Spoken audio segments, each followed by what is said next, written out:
क्या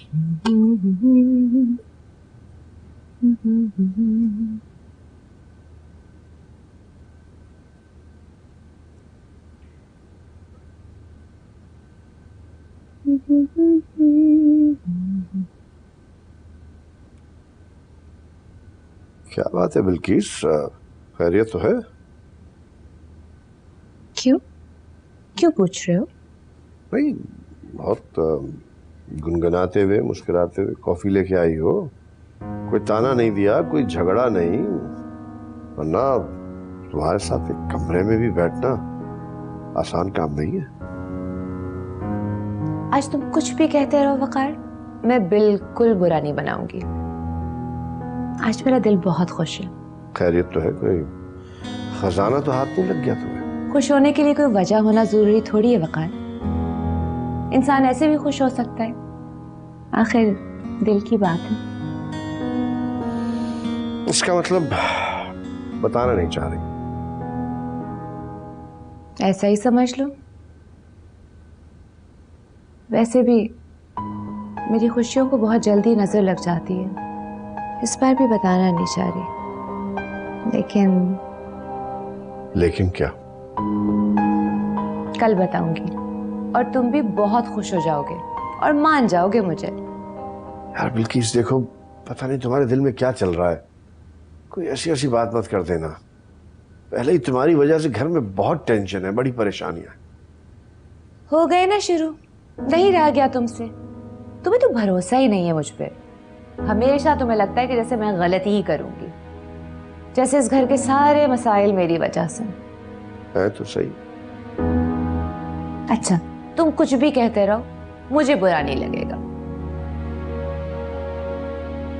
अल्लाह ही खैर करे भाई।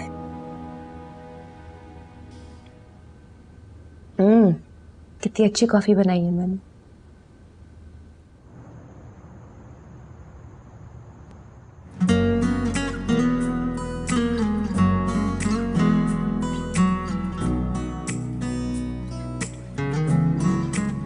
तंग आ गया हो ना मुझसे?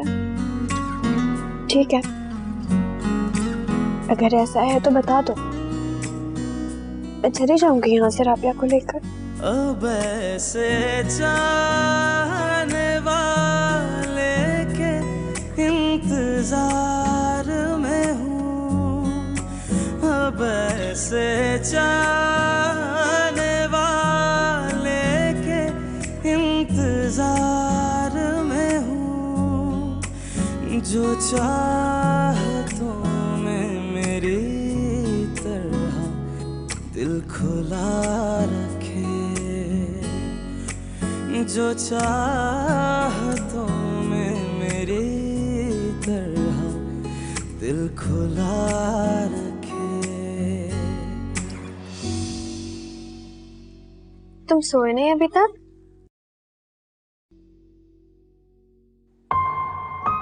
ऐसे क्यों देख रहे हो? मैं बिल्कुल भी नाराज नहीं हूँ तुमसे।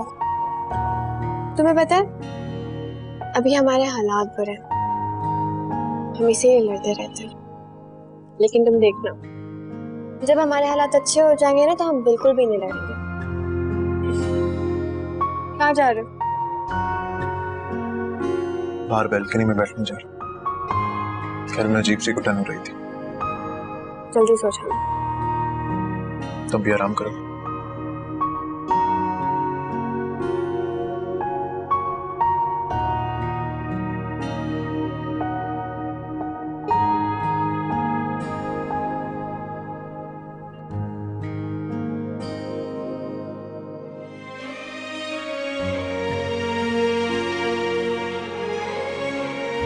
मेरा बेटा यहाँ काम कर रहा है, बता रहा है ये दिन भी मुझे देखना था। ये सब उस बदबख्त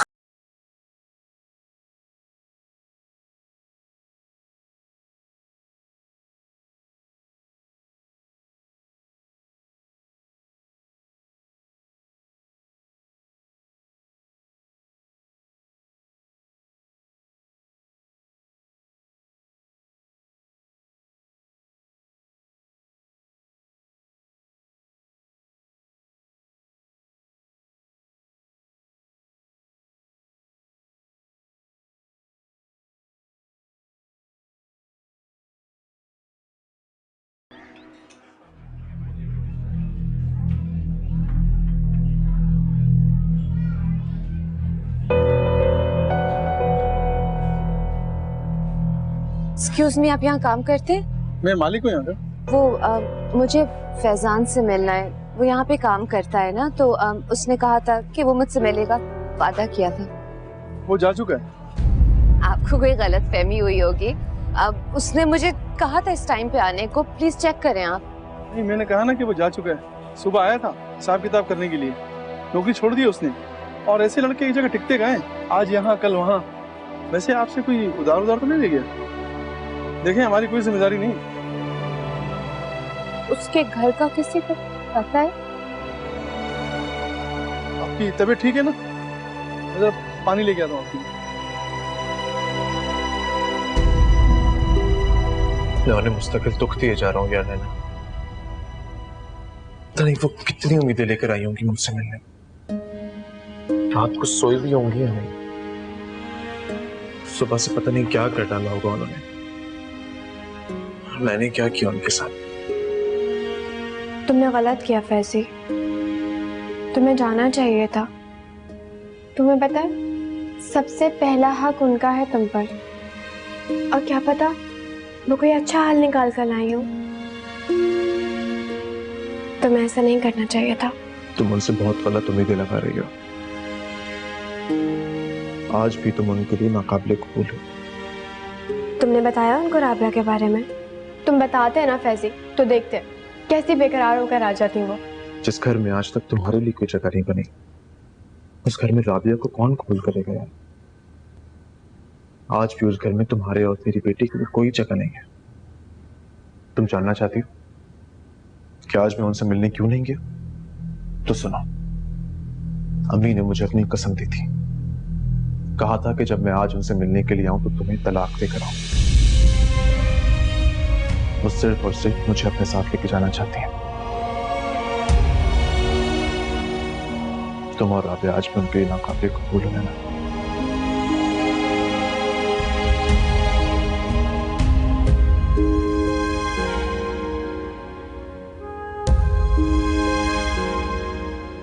क्या करने चली थी तुम बिल्किस? बाबा को बताए बगैर फैजी को लाने का प्रोग्राम बना रही थी? What's wrong with you? ये कम से कम मुझसे मशवरा तो किया होता तुमने। अरे तुम्हारा दिमाग खराब हो गया क्या? क्या करती और वकार? मेरा बेटा दर-बदर हुआ है, जगह जगह के धक्के खा रहा है। क्या कर सकती थी और मैं उसे यहाँ देखना चाहती हूँ अपनी नजरों के सामने। कौन नहीं चाहता? मेरा बेटा क्या मेरा बेटा नहीं है क्या? मेरा कुछ नहीं लगता वो। अरे जब से वो यहां से गया है मैं उसकी याद में तड़प रहा हूं। एक लम्हे को मेरे दिल से उसकी याद नहीं जाती। मगर उसे हमारी परवाह नहीं है बिल्कि उस लड़की के इश्क में घिर चुका है। माँ बाप खानदान की इज्जत उसकी नजर में कोई अहमियत नहीं रखती। यहां तक कि ये ऐशो आराम की जिंदगी सब ठुकरा के जा चुका है वो। वकार, नफरत है मुझे उस लड़की से। मेरे सामने आ गई तो पता नहीं मैं उसका क्या हशर करूंगी। उसको किसी ना किसी तरह फैजी की जिंदगी से निकालना होगा। बदनसीबी हमारा ताक़ुब करती रही है बिल्किस। नाफरमान औलाद माँ बाप के लिए बहुत बड़ी आजमाइश बन जाती है। मेरा फैजी नाफरमान नहीं है। ये बाबा और सज्जाद की हरकतों की वजह से उसने ऐसा किया है। बर्बाद करके रख दिया सबने मेरे फैजी को, दर-बदर उसे कर दिया। नफरत है मुझे सबसे। वकार, इससे मत जाओ।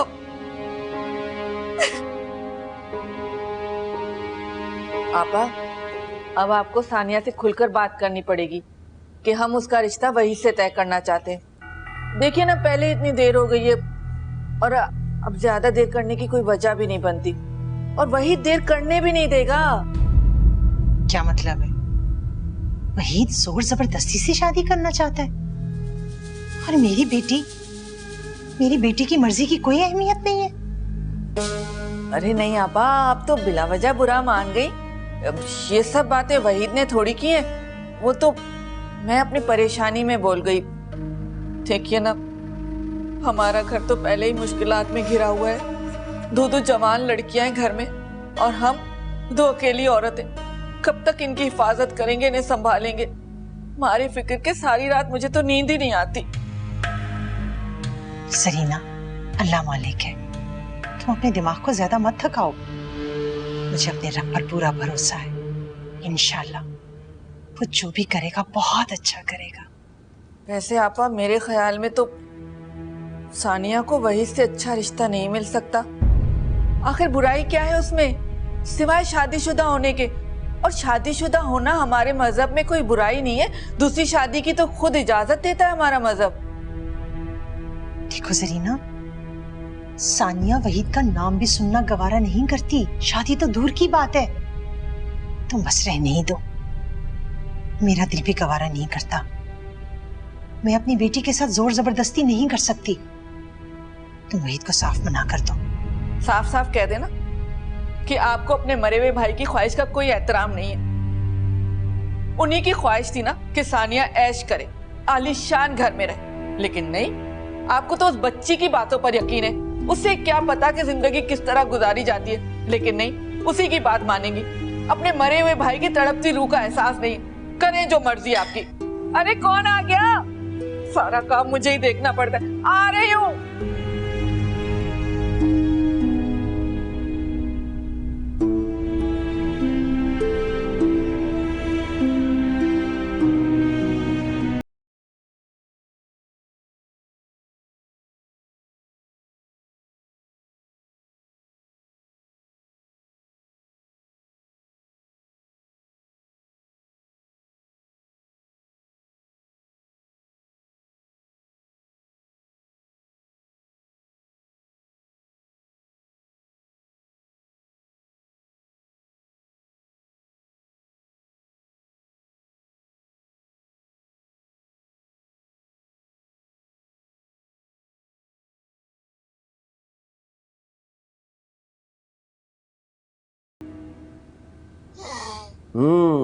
वैसे इस घर में सबसे अच्छी कॉफी तुम बनाते हो, की जरूरत भी थी मुझे। Now I am okay. Thank you Waqar भाई, आप थोड़ा रेस्ट भी किया करें। हर वक्त काम, मीटिंग्स, बिजनेस, ट्रैवल, अपने लिए भी इंसान को वक्त निकालना चाहिए। थक जाते हैं आप। काम में दिल लगा रहता है। लोग घर आते हैं आराम करने के लिए और मैं दफ्तर जाता हूँ आराम करने। ऐसा ना कहें, घर से बढ़कर आरामदेह जगह किसी भी शख्स के लिए और क्या हो सकती है। अल्लाह करे कि तुम्हारी जिंदगी तुम्हारे घर में अच्छी गुजरे। बिल्किस के होते हुए मेरे लिए तो ये नामुमकिन है। ऐसा क्यों सोचते हैं? बिल्किस भाभी फैजी के चले जाने की वजह से अपसेट है, बल्कि यूँ समझें कि बीमार है। जब वो आ जाएगा तो सब ठीक हो जाएगा, बिल्किस भाभी भी ठीक हो जाएंगी। ऐसे कल वो फैजी से मिली थी। फैजी से? कहाँ मिली है? एड्रेस बताएं मुझे। आपसे एक मरतबा पहले भी मुलाकात हो चुकी है। तारुफ की जरूरत नहीं है, चले जाए यहाँ से।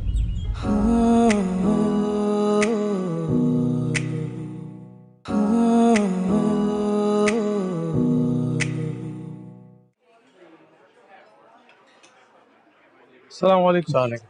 जी फरमाइए। मैं फैजान के बारे में पूछने आया था, आपके पास उसका एड्रेस है? बात क्या है जनाब, वो पुलिस का चक्कर वक्कर तो नहीं है? देखिए बुरा मत मानिएगा, एक खातून भी उसका पूछने आई थी, पैसे वाली लग रही थी। आप भी माशाल्लाह ठीक ठाक लग रहे हैं। समझ नहीं आ रहा ऐसी क्या खास बात थी उस मामूली लड़के में। वो मामूली लड़का नहीं है। मेरा मतलब है कोई भी शख्स मामूली नहीं होता। आपके पास उसका एड्रेस या फ़ोन नंबर है तो मुझे दे दें। सर मुझे उसके घर का एड्रेस तो मालूम नहीं, 2-4 दिन से हमारे पास काम कर रहा था, शरीफ लड़का लग रहा था, इसलिए मैंने उसको रख लिया। किसी और के पास है उसका एड्रेस या फ़ोन नंबर, या कोई जानता है उसे? बहुत खामोश रहता था वो, किसी से उसकी दोस्ती नहीं थी। मैंने उससे शनाख्ती कार्ड मांगा था, उसने कहा 2-4 दिन में ले आऊँगा, लेकिन फिर अचानक से गायब हो गया। लेकिन एक मिनट, नंबर लिखिए तो।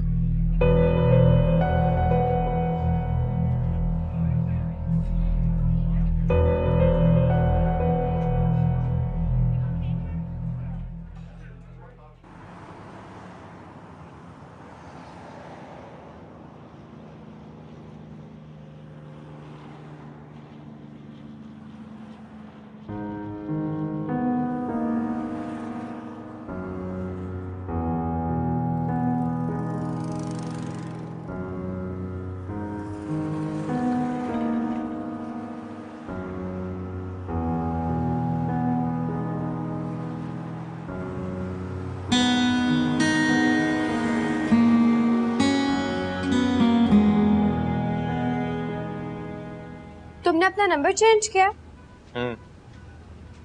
करना पड़ा, वरना अम्मी मुझे फोन कर करके परेशान कर देती है। और हर फोन में एक ही बात, अम्मी के प्रेशर देने का अंदाज बहुत मुख्तलिफ है।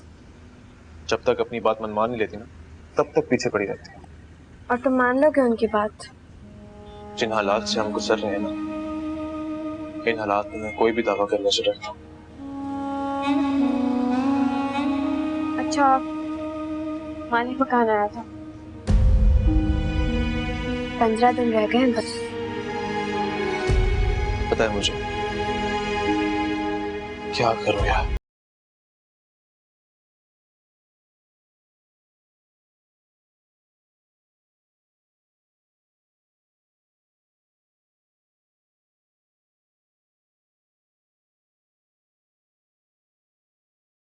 क्या कह रहे हो सज्जाद? अरे मेरी बात सुनो बेटा, ऐसा बिल्कुल मत करना। देखो अगर बाबा को पता चल जाएगा तो एक कयामत आ जाएगी। नहीं, अच्छा मेरी बात सुनो, तुम कहाँ हो? तुम फौरन घर वापस आओ। वकार भाई क्या हो गया है आपको? क्यों परेशान हो रहे हैं? नहीं पता चलेगा बाबा को? मुझे देखने दें, शायद कोई रास्ता निकला। मैं घर आता हूँ, फिर बात करते हैं। ठीक, पहुंचो।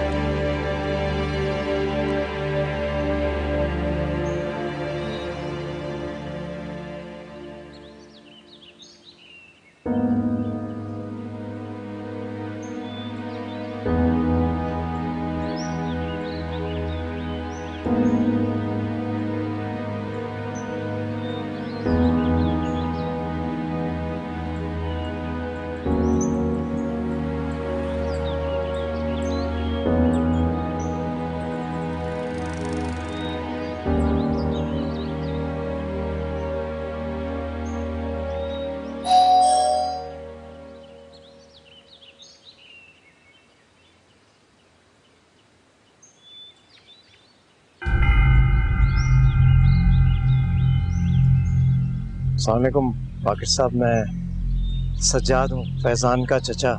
आपसे एक मरतबा पहले भी मुलाकात हो चुकी है। तारुफ की जरूरत नहीं है, चले जाए यहाँ से। मैं उस मगरूर खानदान के किसी भी फर्द से मिलना नहीं चाहता।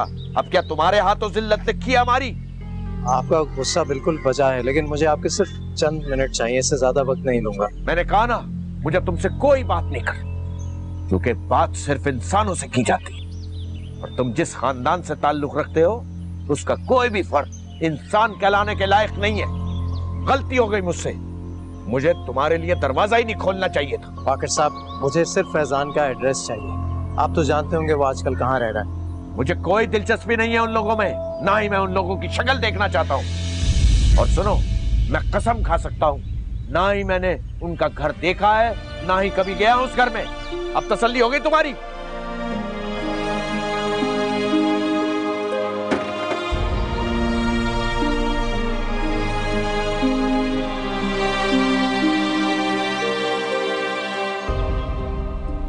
मैंने शिरीन से कह दिया, और अब तक तो तुम्हारे अकाउंट में आ भी चुका होगा इस मंथ का शेयर। ऐसा कुछ नहीं हुआ, गलतफहमी है तुम्हारी। उसने ऐसा कुछ नहीं किया, ना ही कुछ ऐसा करने का इरादा है उसका। शीरी ने तो खुद को कुछ ज्यादा ही स्मार्ट साबित कर दिया है। मेरी तो तुम्हारे खानदान में कोई वैल्यू नहीं है, उसे तो तुम्हारी वैल्यू भी खत्म कर दी है। अच्छा, मैं बाबा से बात करूंगी, वो खुद समझा देंगे शिरीन। और ऐसा भी तो हो सकता है कि उसे याद ही ना रहा हो काम की मसरूफियत में। शीरी ने तो तुम्हारी इस बात को तवज्जो के काबिल ही नहीं समझा। तो हमें फैमिली बिजनेस से आउट कर चुकी है, और हमारे हिस्से में क्या रह गया? रहमत मंजिल के आधे फ्लैटों का किराया, और वो भी कब तक? बस कर दो वहीद, मैंने कहा ना मैं देख लूंगी। आई टॉक टू बाबा। अगर सजाद सानिया की तरफ चला गया ना, तो ना शीरी के हिस्से में कुछ आएगा, ना ही बाबा साहब के।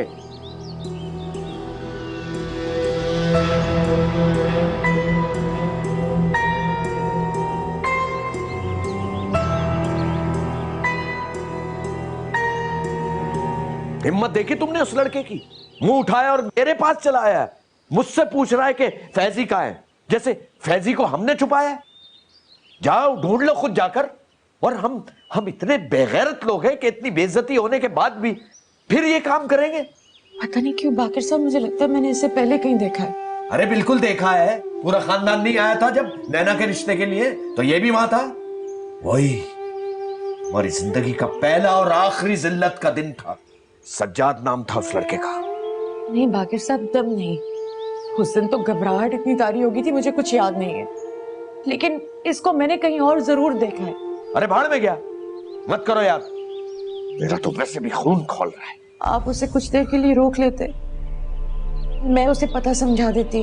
हो सकता है कोई सुलह सफाई का इरादा हो इन लोगों का। अरे हो तो हुआ करे, बड़े बारसूख और बाइख्तियार लोग है ना, बहुत बड़ा खानदान है, तो जाए ढूंढ ले, बड़े रास्ते हैं उनके पास, पुलिस में इत्तला कर दे, बल्कि अबरार अहमद इश्तिहार दे दे अखबार में, फिर पता चलेगा कि उस बड़े घर में कितने इज्जतदार लोग रहते हैं। 2 टके की इज्जत इनकी, बस हमसे दूर रहे।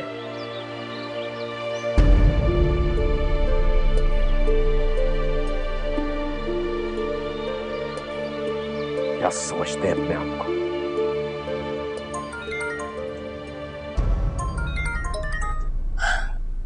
अस्सलाम वालेकुम फरहत आपा। वालेकुम अस्सलाम शिरीन। मैंने तुमसे काम कहा था, तुम शायद भूल गई हो। तुम्हें याद दिलाने के लिए फोन किया मैंने। नहीं फरहत आपा, मैं आपकी बात भला कैसे टाल सकती हूँ, लेकिन एक प्रॉब्लम है। एक्चुअली ये फैसला मेरा नहीं, बाबा साहब का है, और बाबा साहब को लगता है कि वहीद भाई के लिए वो पहले ही बहुत कुछ कर चुके हैं और अब वो इतना डिजर्व भी नहीं करते। पहले ही काफी आदतें बिगड़ चुकी है ना उनकी। बाबा को बहुत जल्दी ख्याल आ गया। काश वो तब रियलाइज करते जब। खैर एनीवे, मेरा तुम्हें एक मशवरा है शिरीन, हमारे घर के मामलात अपने हाथ में लेने में इतनी जल्दी नहीं करो, स्पेशली वहीद से मत उलझो, क्योंकि तुम्हारे लिए यही बेहतर है। अभी तक तुम्हारी शादी सज्जाद से हुई तो नहीं है ना?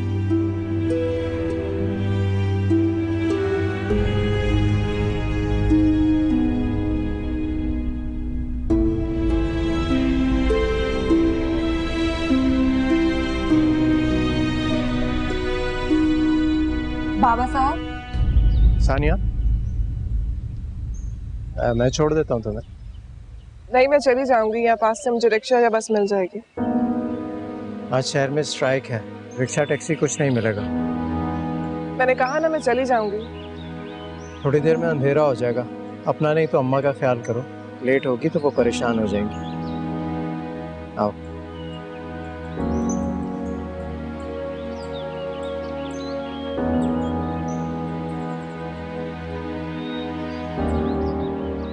अरे आपा, ये अकेली कहाँ जा रही हैं आप? बाहर शहर के हालात बहुत खराब है, हड़ताल हुई है, और आप अकेली जा रही हैं? सरीना, सानिया की बड़ी फिक्र हो रही है, पता नहीं कैसे आएगी, कोई गाड़ी मिलेगी भी कि नहीं, उसी को देखने। सारी गाड़ियां बंद है, ट्रांसपोर्ट कहाँ चलेगा हड़ताल के दिन? और आप अकेली जाएंगी, कहीं फंसा जाएंगी तो मुश्किल तो हमारे सर पड़ जाएगी ना। काश आज मैं उसे जाने ही ना देती, रोक लेती उसे। अब नौकरी करेगी तो ये सारे मसले मसाइल तो चलते रहेंगे ना। मैं फिर से आपको कह देती हूँ कि आप उसे आराम से घर पे बिठा दें, कहीं ऐसा ना हो कि सज्जाद की तरह कोई दूसरा उसके पीछे पड़ जाए। देखिए आपा, आप क्या चाहती हैं कि वो इसी तरह धक्के खाती फिरे या फिर अपनी आलीशान गाड़ी में बैठ के आपके पास मिलने आए? आखिर माँ तो आप है ना, फैसला तो आप ही ने करना है, मैं तो सिर्फ मशवरा दे सकती हूँ।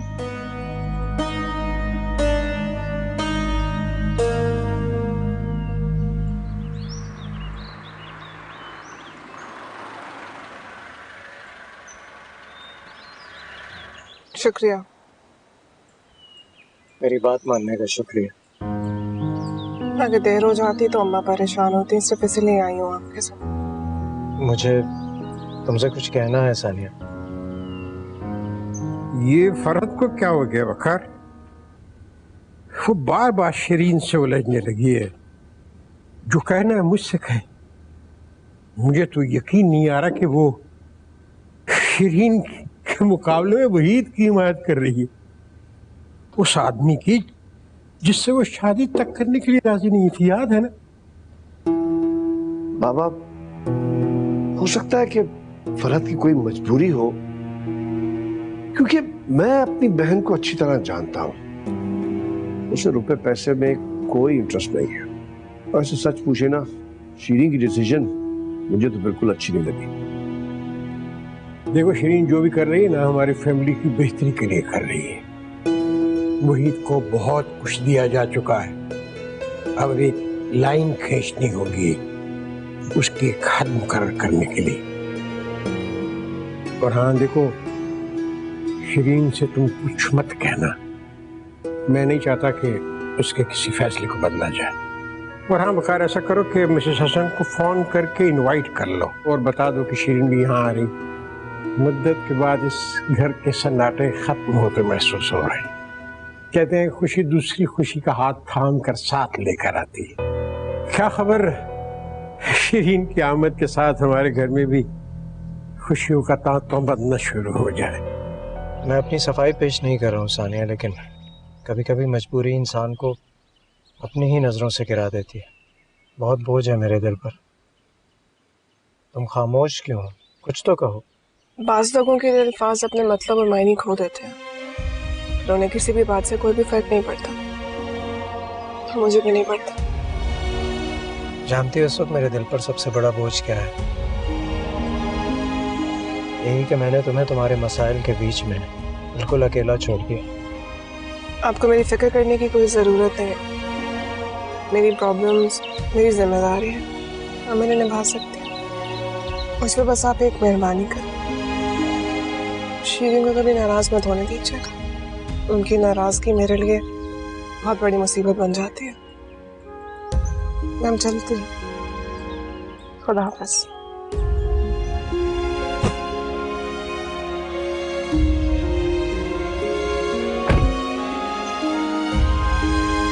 मैं आपसे मज़ीद छुपा भी नहीं सकती हूँ, पहले ही बहुत देर हो गई।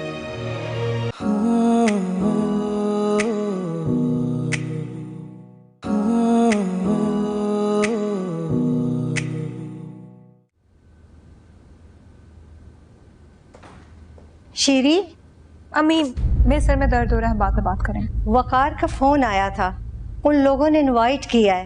वो कह रहे थे कि तुम भी आ रही हो। मैं तो निकलने ही वाली थी। आप उन्हें मेरी तरफ से एक्सक्यूज कर लीजिएगा, हम कहीं नहीं जा रहे। आप कह दीजिएगा मेरी तबीयत खराब है या कुछ भी बोल दीजिएगा। हुआ क्या है, बात तो बताओ। तुम्हारी फिर सज्जाद से लड़ाई हो गई? जरूर यही बात है। तुम्हें अपने गुस्से पे कंट्रोल नहीं है, मुस्तकिल अपना रिलेशन खराब किए जा रही हो, जरा भी तहम्मुल नहीं है। कितना समझाती हूँ मैं तुम्हें, मगर तुम तो बस कर दे। जब आप जानती नहीं कि असल बात क्या है तो अपनी राय भी मत दें। मेरे सर में दर्द हो रहा है, I don't feel like going, that's it। शेरी, शेरी बात तो सुनो।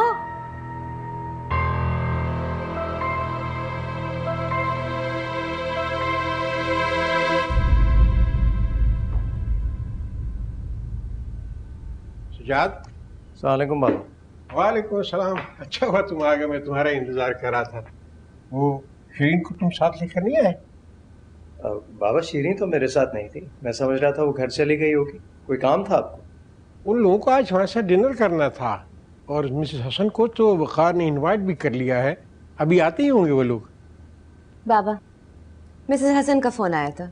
शीरीन की अचानक तबीयत खराब हो गई है, आराम करना चाहती है और वो लोग डिनर पे नहीं आ रहे। अभी मैं ऑफिस से आया था तो वो ठीक थी, अचानक उससे क्या हो गया?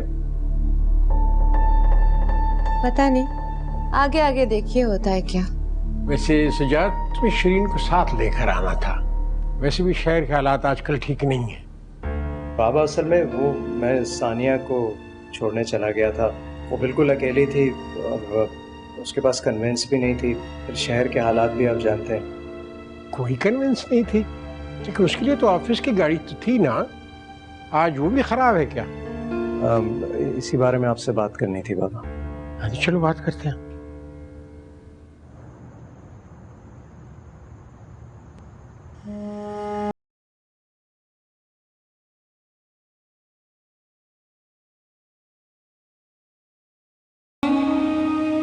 क्या बात है बेटा, आज खाना भी ठीक से नहीं खाया?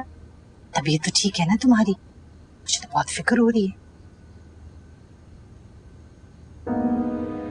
नहीं अम्मा, बिल्कुल ठीक हूँ मैं। बस ऐसे ही पता नहीं क्यों दिल नहीं चाहा कुछ खाने को। थक भी तो जाती है ना मेरी बेटी, इतनी मेहनत जो करती है, फिर इतनी दूर का आना जाना। आज मैंने बहुत दुआएं दी है तुम्हारे उस फर्म के मालिक को। इतने बुरे हालात में वो तुम्हें घर तक पहुंचा कर गया है। कितना अच्छा इंसान है, अल्लाह उसे खुश रखे। अम्मा, आपसे एक बात कहनी है।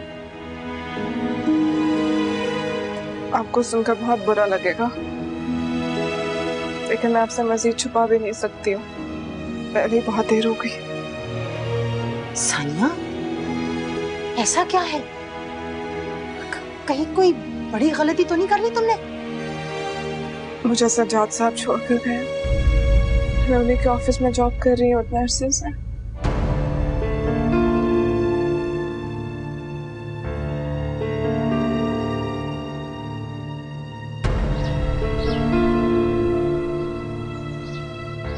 फरहत, तुम मेरी बात समझ नहीं रही हो। तुम्हारी हैसियत अब वो नहीं रही जो शीरी के आने से पहले थी। उसने तुम्हारे बाबा और भाइयों को बहुत दूर कर दिया तुमसे। अब तो कोई झांकने भी नहीं आता यहाँ पर। ऐसी कोई बात नहीं वहीद, कोई गलत फहमी है जो बहुत जल्द दूर हो जाएगी। मुझे बाबा से मिलने की देर है, बस सब कुछ ठीक हो जाएगा। देख लो मिलके भी। वैसे आपस की बात है, बिल्किस भाभी कितनी बदमिजाज क्यों ना हो, हमारे दरमियान आने की कोशिश नहीं की उन्होंने। और ये शीरी, ये तो बहुत ही मुख्तलिफ है। वो चाहती है जो कुछ भी बाबा साहब का है उसी का हो, किसी और का भला ना हो जाए। जो भी है वहीद, सज्जाद और शीरीन की शादी होना बहुत जरूरी है। वैसे तुम्हें बाबा साहब की बजाय सज्जाद से बात करके देखनी चाहिए। उसे बताओ तो सही कि शीरी हमारे साथ कितनी नाइंसाफी कर रही है। हो सकता है उसे पता ही ना हो, वरना वो ऐसा कभी ना होने देता। मैं सज्जाद से कुछ भी नहीं कहूंगी। मैं नहीं चाहती कि उसके और शीरीन के दरमियान कोई भी तल्ख बात हो। सज्जाद मुझसे बहुत मोहब्बत करता है, लेकिन इस मामले को मैं खुद ही देखूंगी। आज ही जाती हूँ बाबा के पास।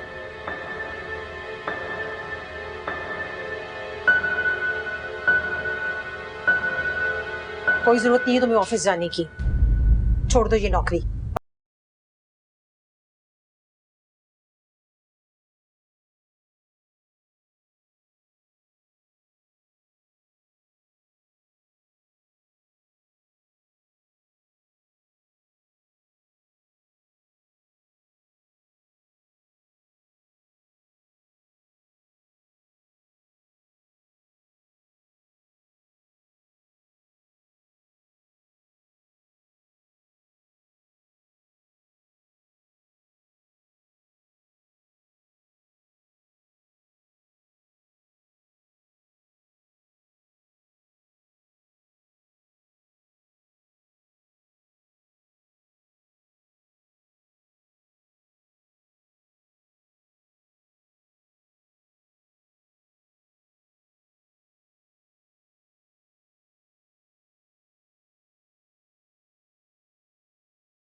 सानिया, ये तुम्हारे ऑफिस वालों ने फिर से गाड़ी भेज दी। तुमने उन्हें मना नहीं किया था? चलती हूँ अम्मा, खुदा हाफिज। लो भला, देखे तो सही से, जवाब तक देना पसंद नहीं किया। आपा समझाए इसे, दिमाग खराब हो गया इसका।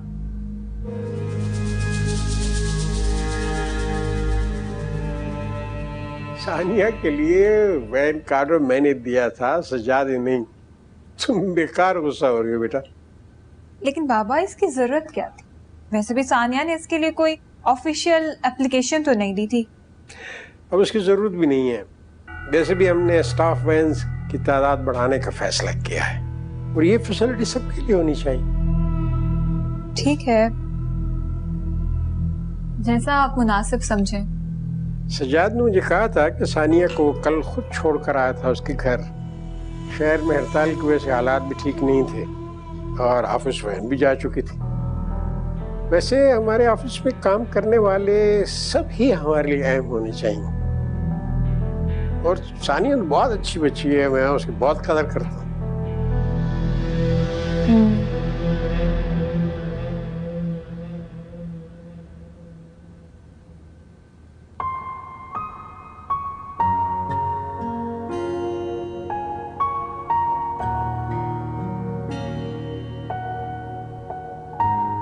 क्यों परेशान हो रही हो सलमा बेगम? ढूंढने आया था ना सज्जाद फैजी को, ले गया होगा अपने साथ, यकीन जानो। और तुम्हारी बेटी नैना इस वक्त अपने ससुराल में होगी। बाकी सब क्या ऐसा मुमकिन है कि नैना के ससुराल वालों ने उसे वाकई कबूल कर लिया हो, वो अपने घर चली गई हो? आपको इस बात का यकीन है? हाँ हाँ, दलील यह है कि सज्जाद उसको यहाँ ढूंढने आया।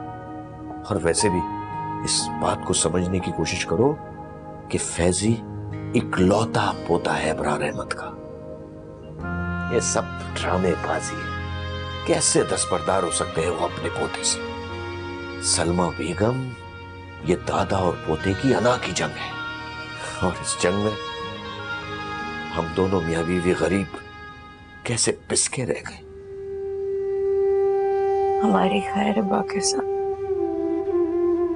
बस मेरी बच्ची को किसी तरह सुकून आ जाए। उसने बहुत तकलीफ झेली है, अल्लाह करे उसे ढेर सारी खुशियां मिले, सुकून मिल जाए। बाकी सब अब किसी तरह पता तो करें कि वो वाकई ससुराल चली गई। सज्जाद का यहाँ आना सबूत था इस बात का, वो जा चुकी है अपने ससुराल। खुदा आपकी जुबान मुबारक करे, अल्लाह करे ऐसे ही हो।